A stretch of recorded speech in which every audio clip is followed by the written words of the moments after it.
verse 8.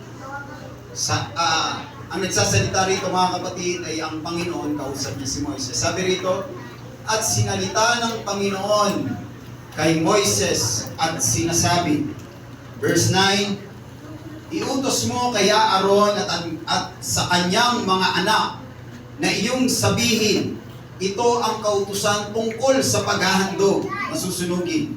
Ang handog na susunugin ay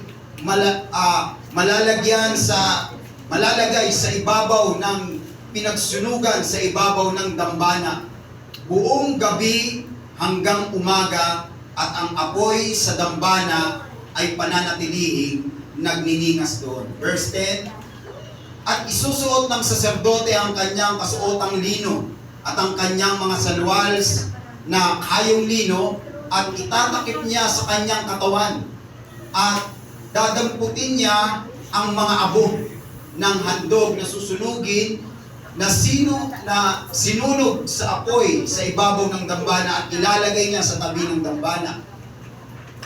At maghuhubad siya ng kanyang mga suot at magbibihis ng ibang mga suotan, at ilalabas ang mga abo sa labas ng kampamento sa isang dakong malinis. At ang apoy sa ibabaw ng dambana ay pananatilihing nagniningas doon, hindi papatayin. At ang saserdote ay magsusunog ng kahoy sa ibabaw niyaon tuwing umaga, at aayusin niya sa ibabaw niyaon ang handog na susunugin, at susunugin sa ibabaw niyaon ang taba ng mga handog tungkol sa kapayapaan. Last verse mga kapatid. Maaari ba nating sabay-sabay basahin ito mga kapatid? Ang apoy ay pananatilihing nagniningas sa ibabaw ng dambana, hindi papatayin.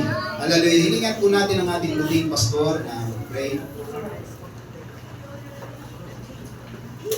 Father God, in the name of Jesus, kami Panginoon ay humihiling, Lord God, hallelujah, sa trono ng iyong biyaya. Narinig namin, Panginoon, ang iyong mga salita. Nabasa namin, Panginoon, ang iyong mensahe na may apoy kang igagawa, ibubuhos, Panginoon, sa aming pong kalagitnaan ngayon. At ang wika ng iyong mga salita, huwag nawang mamatay ang apoy nito.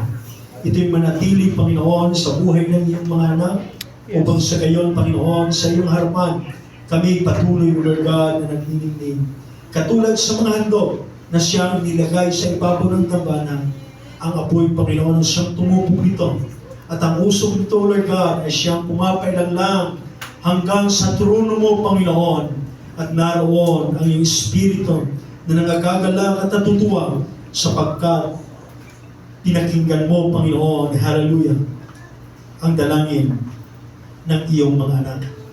Aming pong dalangin din, Panginoon, ang iyong lingkod na siyang iyong gagamitin sa oras na ito. Ianohin mo ang kanyang labi, Lord God.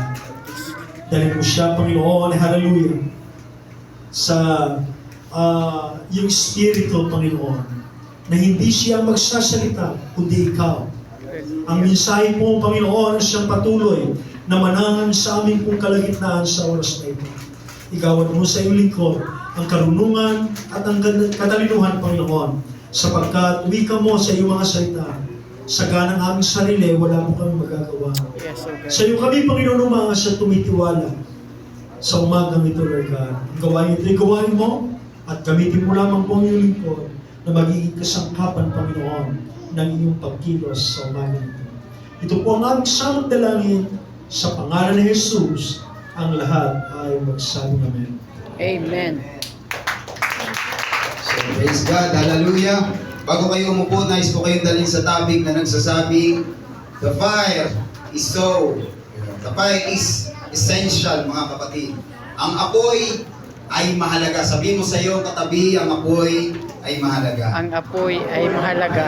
Tayo po'y makakaupo na sa pangalan ng Panginoon, sa presensya ng Diyos. Ang fire ay halaga. Amen?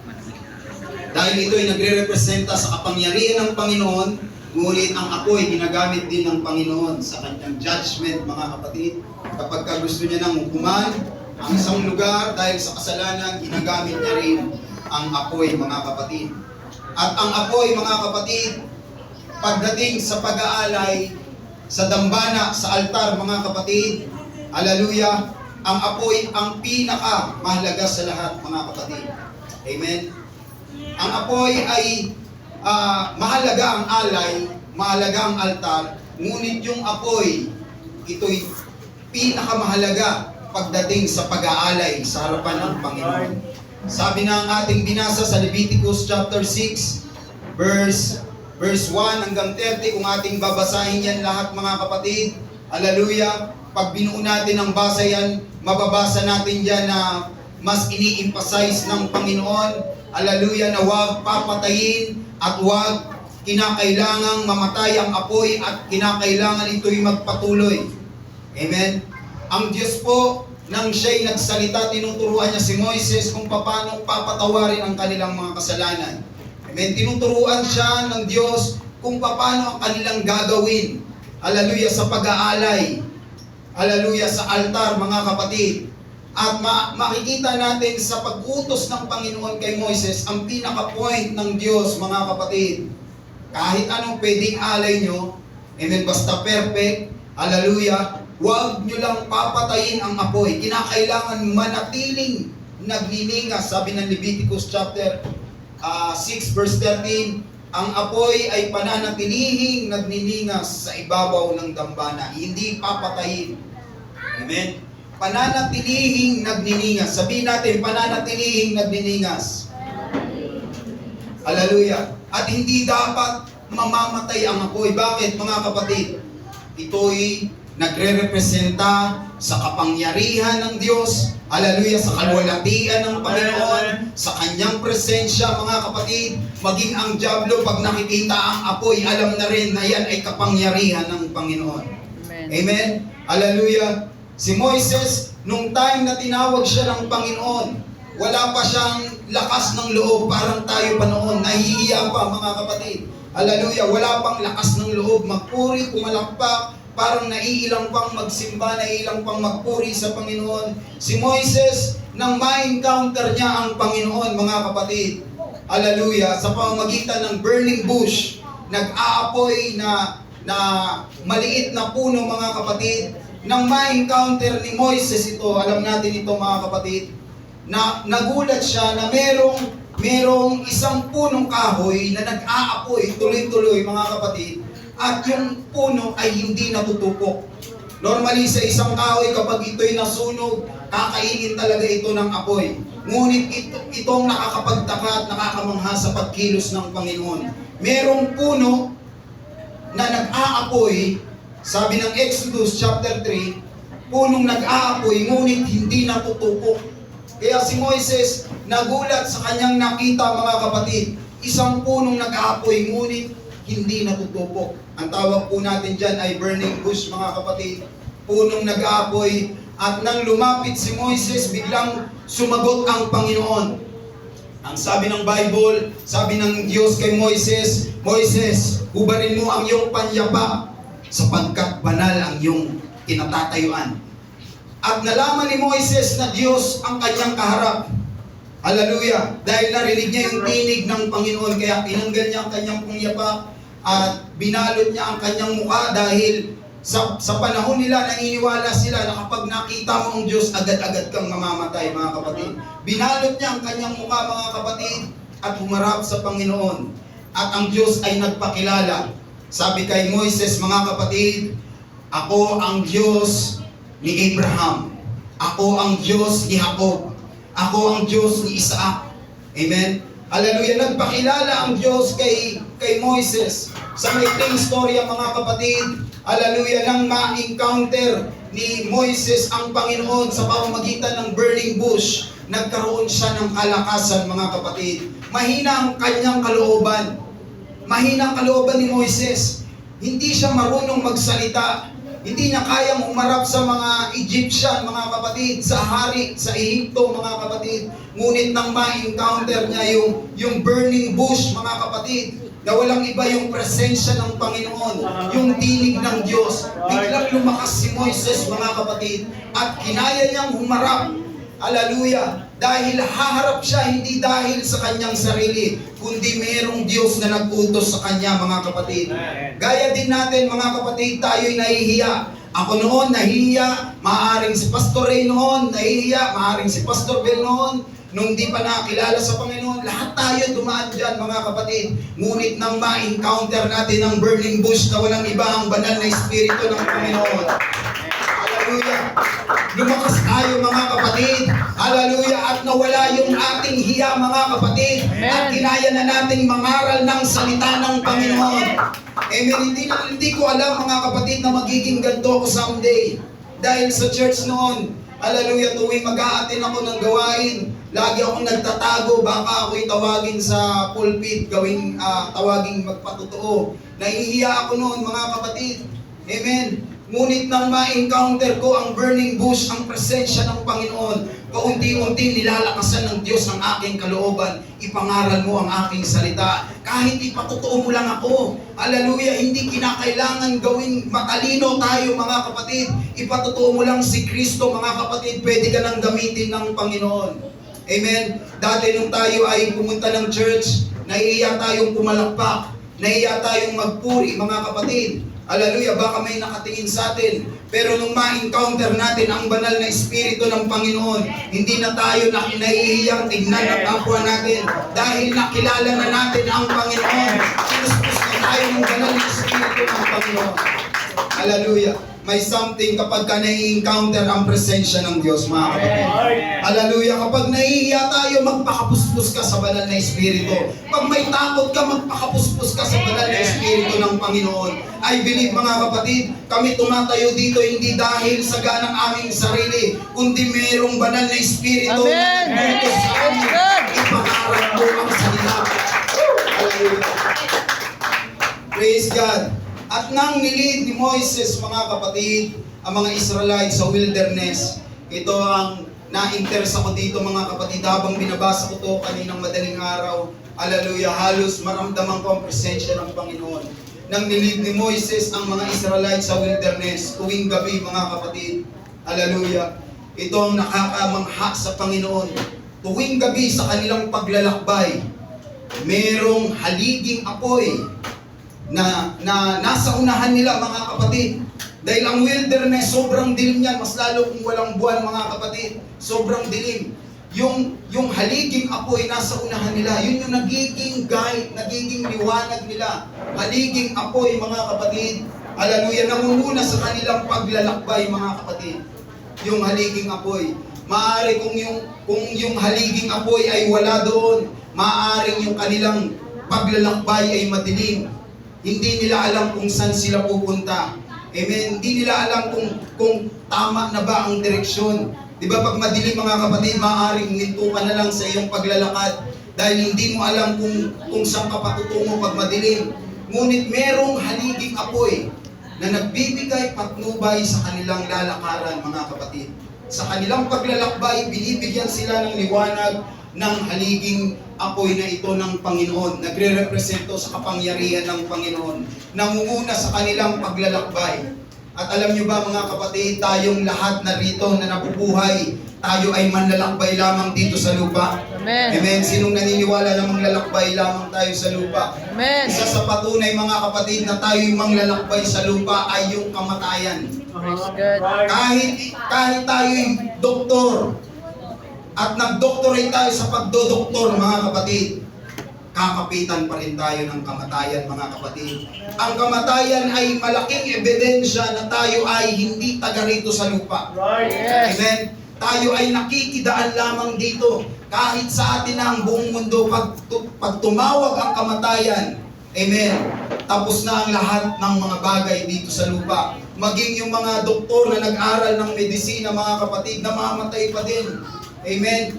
Yan ay isang malaking patunay na tayo'y manglalakbay lamang dito sa lupa. At bilang manglalakbay, mga kapatid, kaya may mga tao kapag walang guide sa paglalakbay, maaaring naliligaw. Pag walang guide, mga kapatid, hindi alam kung saan pupunta. Amen.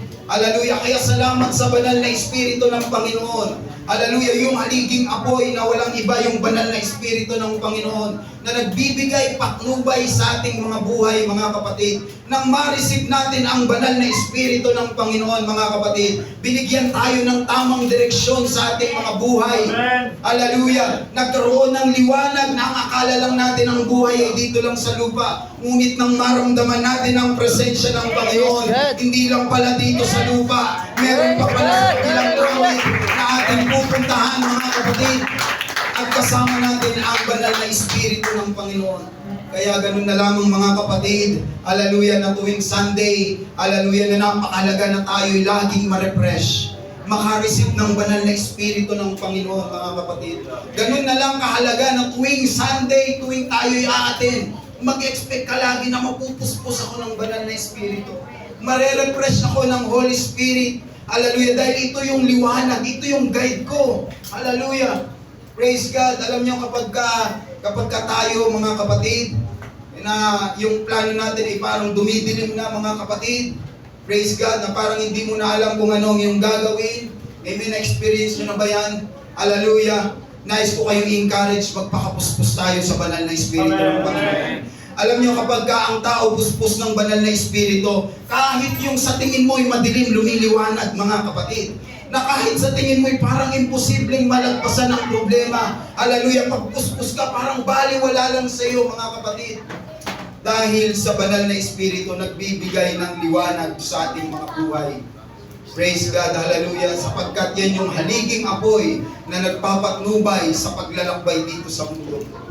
Amen. Hallelujah. Sa 1 King chapter 18, mga kapatid, hallelujah, ito yung istorya ni Prophet Elijah nang hinamon niya yung mga propeta ni Baal, mga kapatid. Amen. Na 450 na propeta ni Baal at 400 ang propeta naman ni Asherah. Hinamon ni Prophet Elijah, sabi niya kay Haring Ahab, dahil sa time na ito, yung mga Israelites, yung mga Egyptian, mga kapatid, ay nagsisipagsamba na doon sa rebulto. Amen.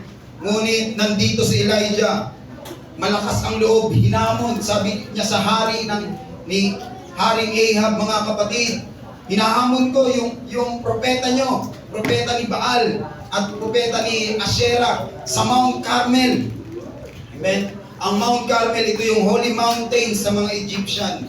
Ito yung sentro ng mga idols ng mga Egyptian, mga kapatid. Sentro ng mga Diyos-Diyosan nila.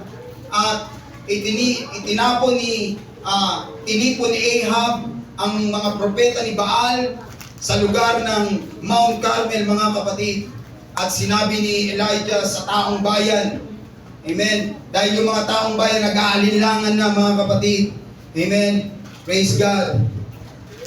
Hallelujah. Ang mga taong bayan, nag-aalinlangan na sa Panginoon. Meron bang nag-aalinlangan sa Diyos dito, mga kapatid? Amen. Yung mga taong bayan, nag-aalinlangan na sa Diyos. Sabi ni Prophet Elijah, kung mapatunayan kong totoo ang Diyos ko na pinaglilingkuran, sumunod kayo sa Kanya. Ngunit kung mapatunayan naman ng mga propetang ito, hallelujah, na Diyos ni Baal, na totoong Diyos yan, sundin nyo siya. Amen. Gaano kalalim yung pananampalataya ni Elijah, mga kapatid. Alam nyo si Elijah rito, ito yung time na pinagpapatay yung mga propetang kasama ni Elijah, propeta ng Diyos, ni Jezebel. Kaya sabi ni Elijah rito, mga kapatid, ako na lang ang natitirang propeta ng Panginoon. At nasa 450 ang propeta ni Baal. Hallelujah. Ngunit hindi natinag yung pananampalataya ni Elijah, mga kapatid. Napakalalim yung pananampalataya ni Elijah. Hallelujah. Check natin ang ating faith sa Diyos. Gaano ba kalalim ang ating pananampalataya sa Panginoon? Amen. Hallelujah.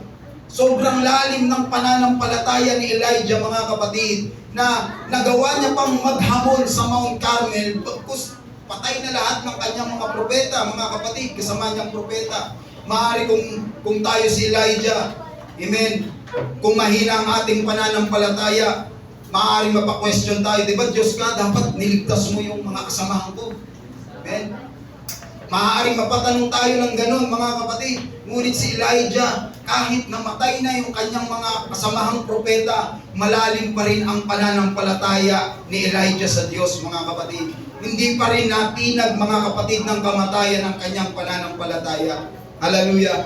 Praise God. Dahil kapag mahina ang iyong pananampalataya sa harapan ng Panginoon, hindi mo magagawang maghamon. Amen? Kung meron kang pag-aalinlangan sa Diyos, hindi mo kayang maghamon sa 450 ni Baal, mga kapatid. Ngunit malalim ang pananampalataya ni Elijah.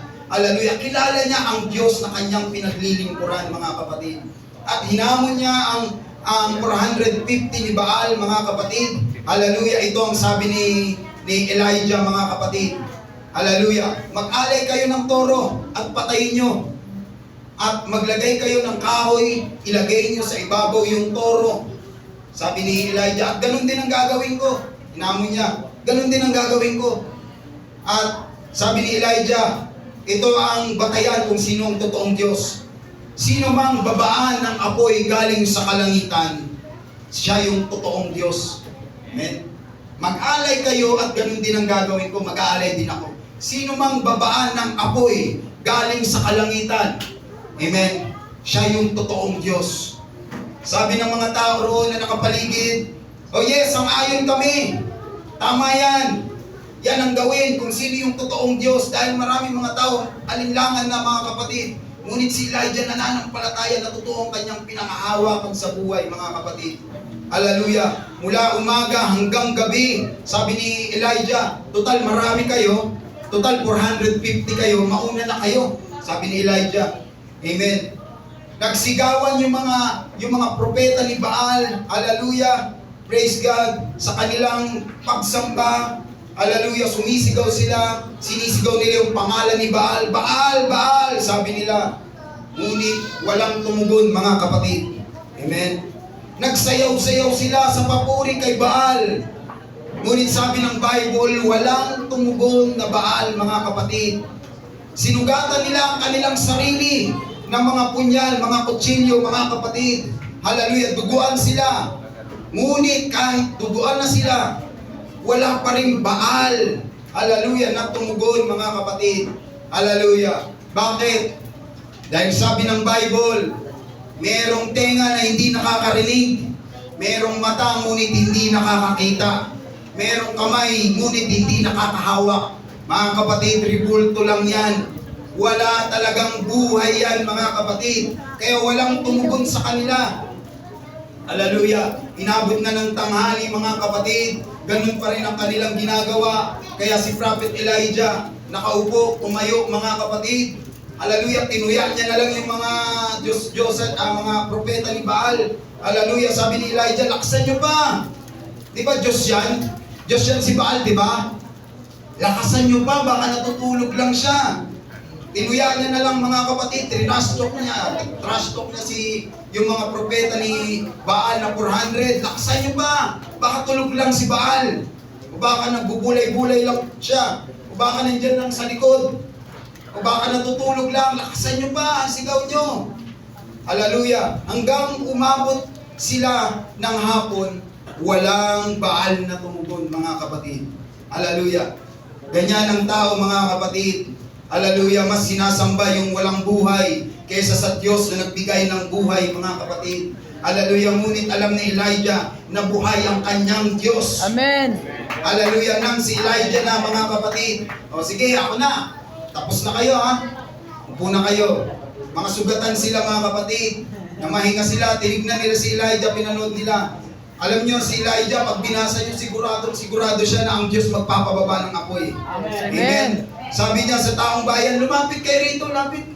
Sabi ni Elijah, alam niyo mas maganda, hindi magyabang sa mundo. Alam niyo maganda, ipagyabang yung salita ng Diyos. Ipagyabang yung presensya ng Diyos, na totoo ang ating Diyos. Amen. Alam niyo, parang iyakong nagdating ni Elijah, sabi niya, mga taong bayan, lumapit kayo rito. Ipapakita ko sa inyo yung apoy na galing sa kalangitan na ibababa talaga ng Diyos na aking pinaglilingkuran.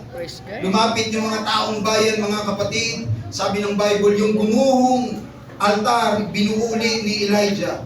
Kumuha siya ng 12 bato, katumbas ng 12 trigo ni Jacob, mga kapatid. Yung bato na ginawa niyang altar para sa Panginoon, ginawa niya ng parang kanal, daanan ng tubig, mga kapatid, at binuhusan ng tubig. Hallelujah! At isinalansan niya yung kahoy, nilagay niya yung toro, mga kapatid. Sabi ni Elijah, tulungan niyo nga ako, kumuha kayo ng 4 na bangang tubig, ibuhos niyo, sige. Ibuhos nyo. Hanggang sa umapaw, sabi ng Bible, umapaw yung tubig, mga kapatid. Umapaw sa altar. Amen. Praise God. At si Elijah, nakita ng mga tao, basang-basa talaga yung alay, mga kapatid. Hallelujah. Si Elijah humarap sa altar. Nanalangin, mga kapatid. By faith, sa pamamagitan ng pananampalataya, nanalangin siya. Hallelujah. Nanalangin siya ng ganito, mga kapatid.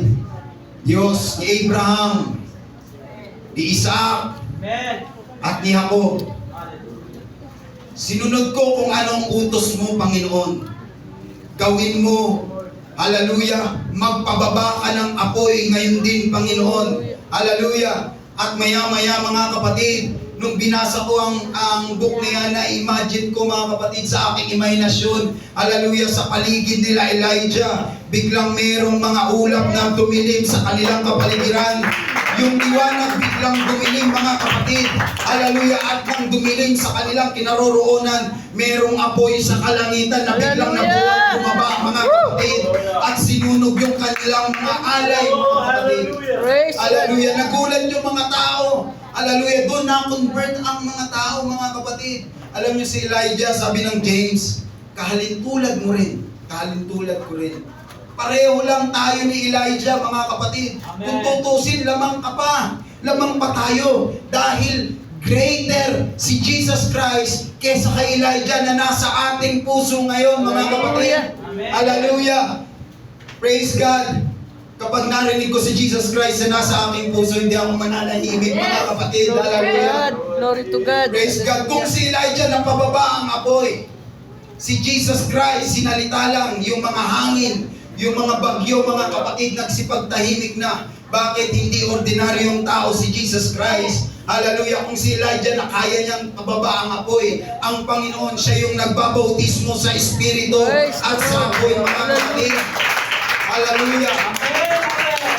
Ang kulang lang sa ating mga kapatid, yung lalim ng pananampalataya.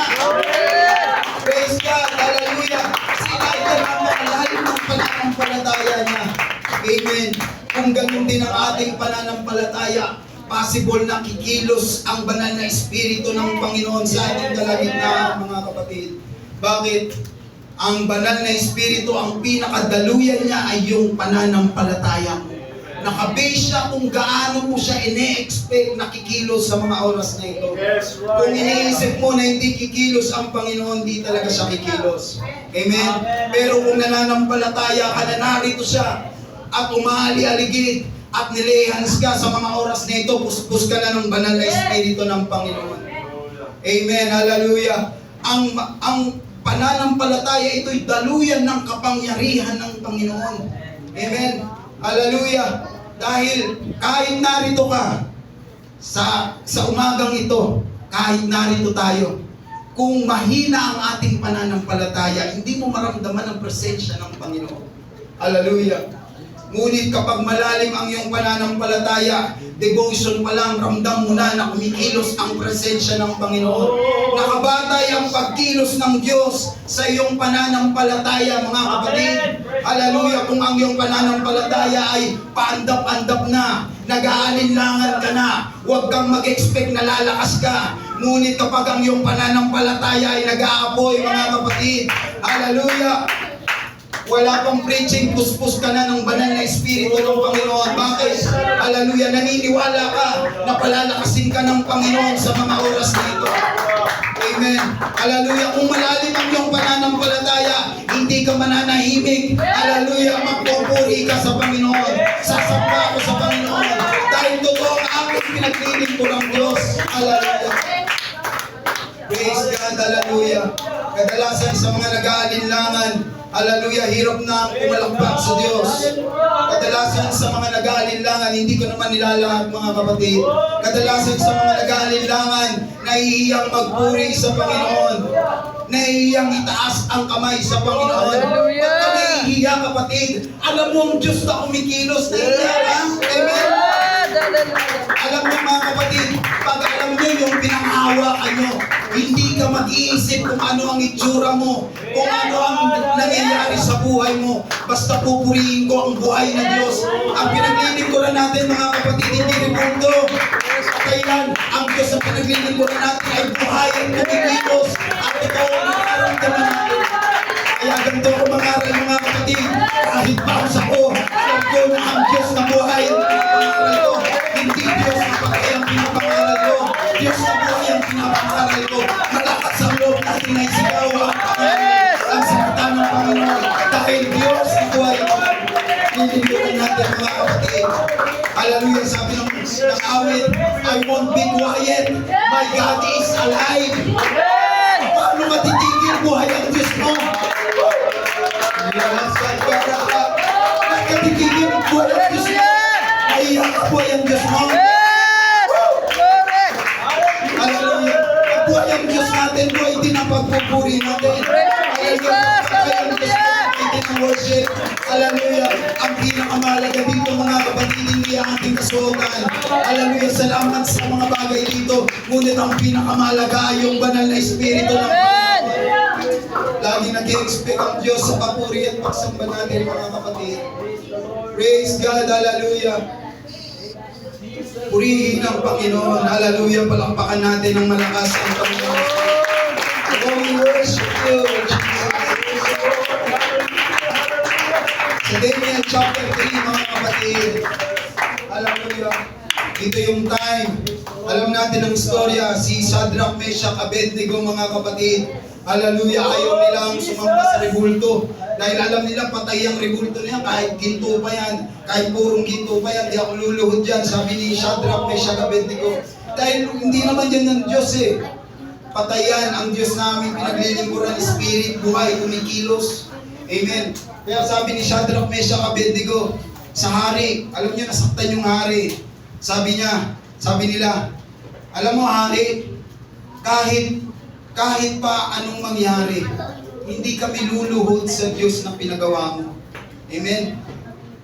Ililigtas kami ng Diyos na aming pinaglilingkuran. At kahit hindi kami iligtas, hindi pa rin kami luluhod dyan. Amen? Dahil hindi nga yan buhay. Hallelujah. Kahit ipilit mo sa amin yan, alam namin ang Diyos ay Espiritu, buhay siya. Hindi siya rebulto. Hallelujah. Matindi ang pananampalataya ni Shadrach, Meshach, Abednego. Sabi ng hari, sige, ang titigas ng ulo nyo ha. Kala nyo ililigtas kayo ng Diyos nyo ha. Itapon nyo yan sa horno. Painitin nyo ng 7 ulit. Tinalian si Shadrach, Meshach, Abednego, mga kapatid. Hallelujah. Itinapon sila sa horno. Sabi ng Bible, yung nagtapon sa kanila, yun pa yung unang nasunog. Amen. At nang itinapon sila sa horno, mga kapatid, hallelujah, nakaupo yung hari. Nakaupo ang hari, mga kapatid. Nagulat siya.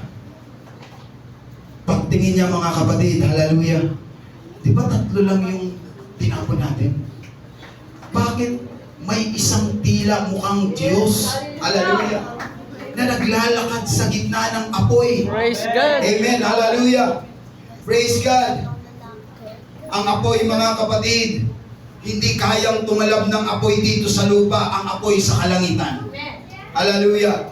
Kahit gaano kalakas ang apoy, I believe kahit 1,000 ulit ang init niyan, kapag kasama mo ang Diyos, hindi kayang kalaban ng apoy dito sa lupa, ang apoy sa kalangitan, mga kapatid. Bakit?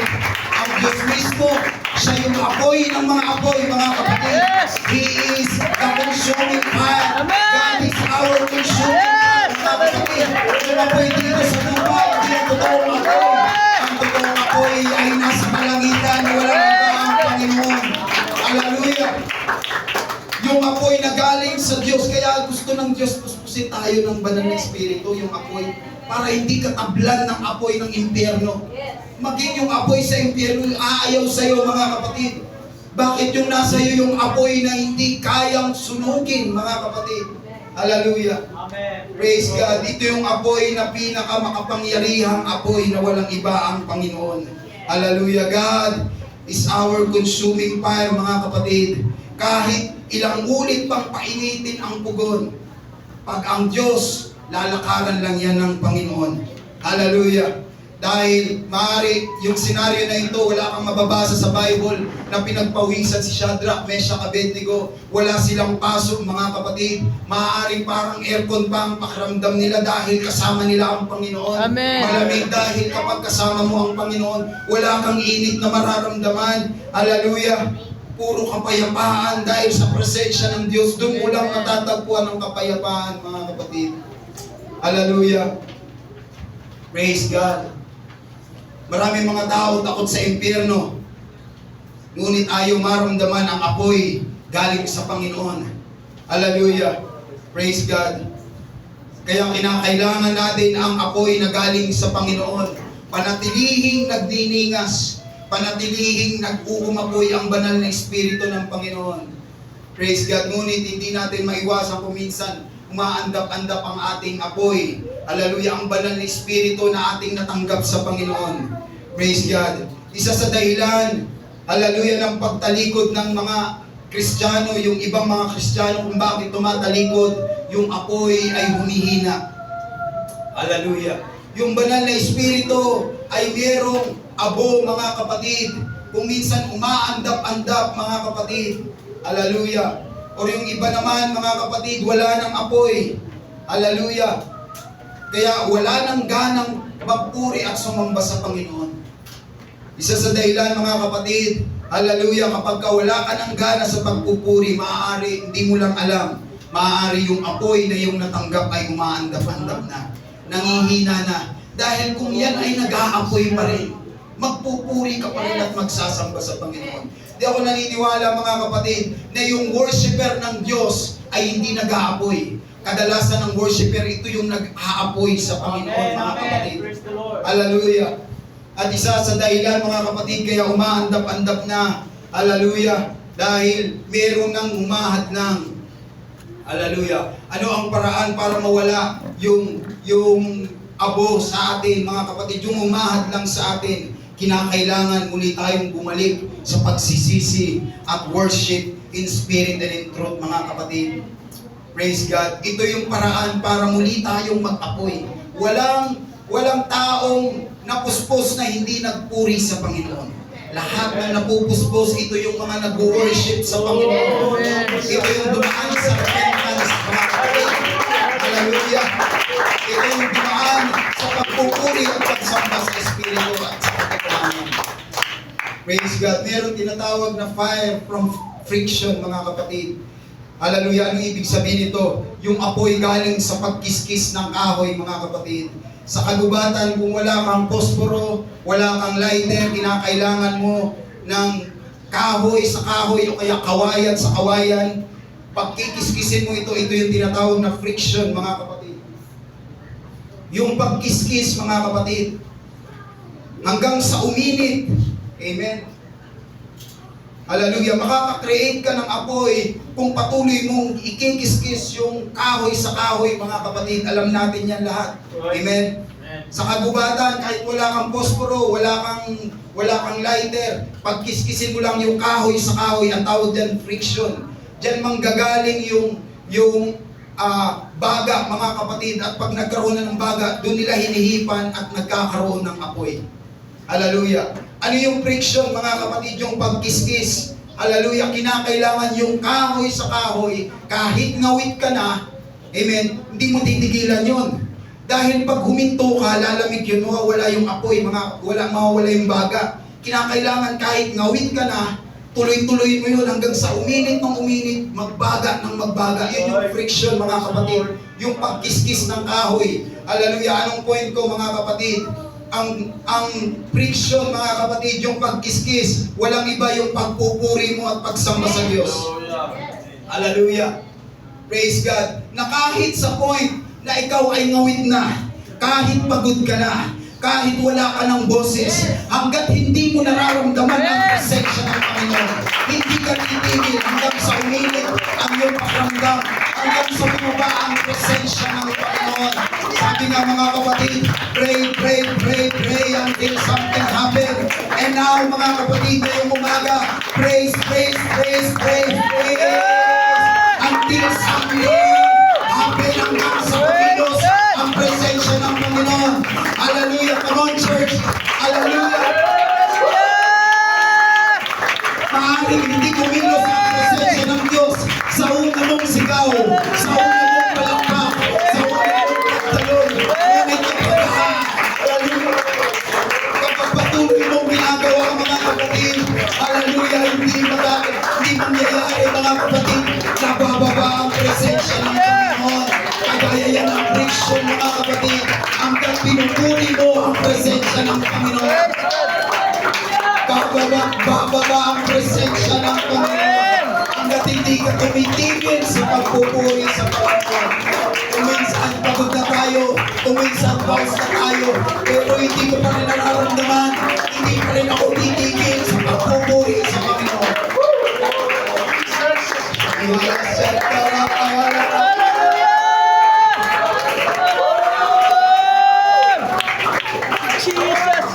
Sabi ng Bible that ye shall receive power. Yes, after that the hallelujah. Holy Ghost is Yes, upon you. hallelujah. Magkakaroon ka ng kapangyarihan pag nais mo yung apoy. Kaya kinakailangan mag-apoy tayo sa harapan ng Panginoon. Itong magpapalakas sa atin mga kapatid. Wala nang iba mga kapatid. Secondary na lang yung mga awitin mga kapatid. Ang totoong magpapalakas sa atin at magpapapoy, walang iba yung banal na Espiritu ng Panginoon. Hallelujah! Kaya walang saysay ang laki ng simbahan. Walang saysay ang ganda ng simbahan kung wala ang banal na Espiritu ng Panginoon.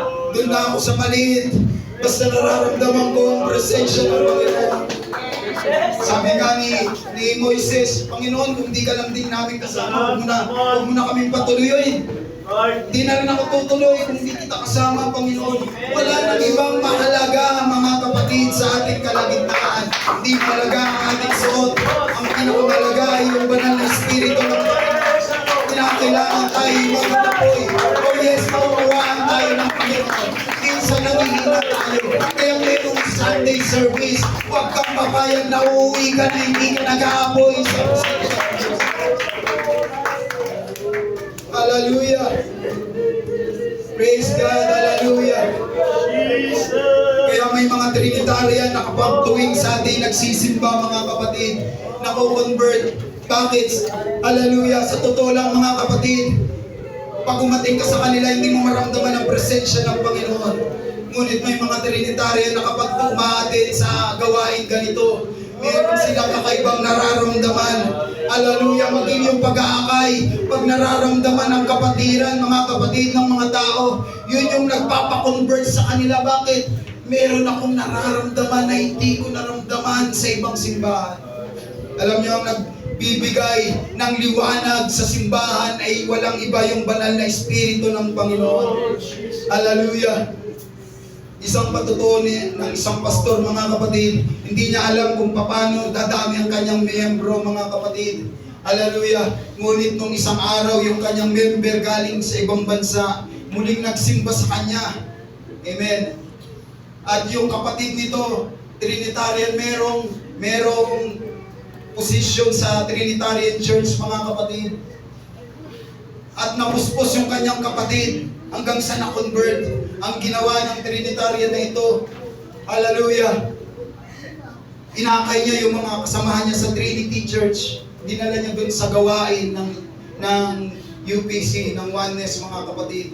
At lahat ng iyon, mga kapatid, nang nagka-revival service, kumilos ang banal na Espiritu ng Panginoon. Lahat sila napuspos, mga kapatid. Nag-speaking tongues.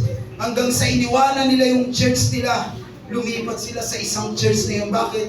Hindi dahil sa pastor, hindi dahil sa simbahan, kundi meron silang naramdaman na first time nila, hindi nila naramdaman sa buhay nila, na meron talagang kumilos sa aming buhay. Hallelujah. Na hindi ko mapaliwanag kaya na-convert sila mga kapatid. Hallelujah. Totoo ang Bible. Hallelujah. Acts chapter 2. Kung bakit 3,000 ang na-convert mga kapatid. Hallelujah. Dahil sa pagbuhos ng banal na Espiritu nung araw ng Pentecostes. Amen. Hindi dahil magaling mangaral si Pedro mga kapatid. I believe dahil ito sa pagbuhos ng banal na Espiritu ng Panginoon. Sabi ng Bible, at nang dumating nga ang araw ng Pentecostes, silang lahat ay nagkakatipon sa isang dako at biglang dumating mula sa kalangitan ang isang hugong na gaya ng isang mahagibis na hangin. Hallelujah! At pinuno ang buong bahay ng kinaupuan at sa kanilang may nagpakitang bilang kawangis ng apoy na nagkabahagi at dumapo sa bawat isa sa kanila at silang lahat ay nangapuspos ng banal na Espiritu ng Panginoon, nagsalita ng iba't ibang wika ayon sa ipinagkaloob ng Espiritu ng Panginoon. At sabi ng Bible, 3,000 ang nabaptize mga kapatid, hindi dahil sa magaling mangaral, kundi kumilos at bumuhos ang banal na Espiritu ng Panginoon. Praise God. Si Paul at si Silas sa Acts chapter 16 mga kapatid. Hallelujah, tinalian sila dahil sa pag-aaral nila ng salita ng Diyos mga kapatid. Pinahirapan sila mga kapatid. Hallelujah. Tinalian ang kanilang mga kamay at paa. Hallelujah. Praise God. Tinalian ngunit dahil malalim ang pananampalataya nila. Ngunit dahil nag-aapoy sila kahit may tanikala sila. Hallelujah. Umawit sila ng mga himno sa Panginoon na mga awitin. Biglang nagkaroon ng lindol mga kapatid. Hallelujah. Merong presensya ang Diyos na kumilos sa kanilang kalagitnaan mga kapatid. Praise God. Hallelujah. Meron bang kadena na tumatali sa ating mga puso? Sometimes ang kadena na yan ay hindi natin kayang kalagaan. Hindi natin kayang putulin. But I tell you mga kapatid, gaano mang kalaki ang kadena na yan. Walang kadena na hindi mapuputol sa banal na Espiritu ng Panginoon. Hallelujah. Kung meron mang kadena ng problem, kadena ng failure, kadena ng kasalanan mga kapatid, by the power of your name in the name of Jesus. Hallelujah. There is power in the name of Jesus.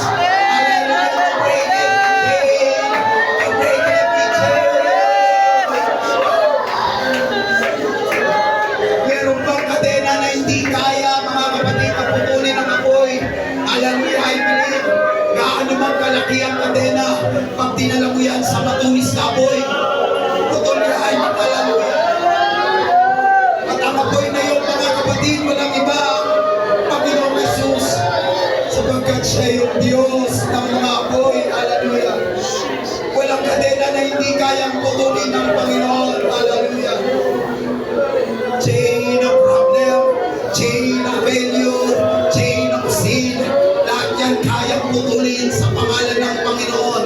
Bakit? There is power in the name of Jesus. Hallelujah. Praise God. Kadena ng depresyon kayang putulin sa pangalan ng Panginoon.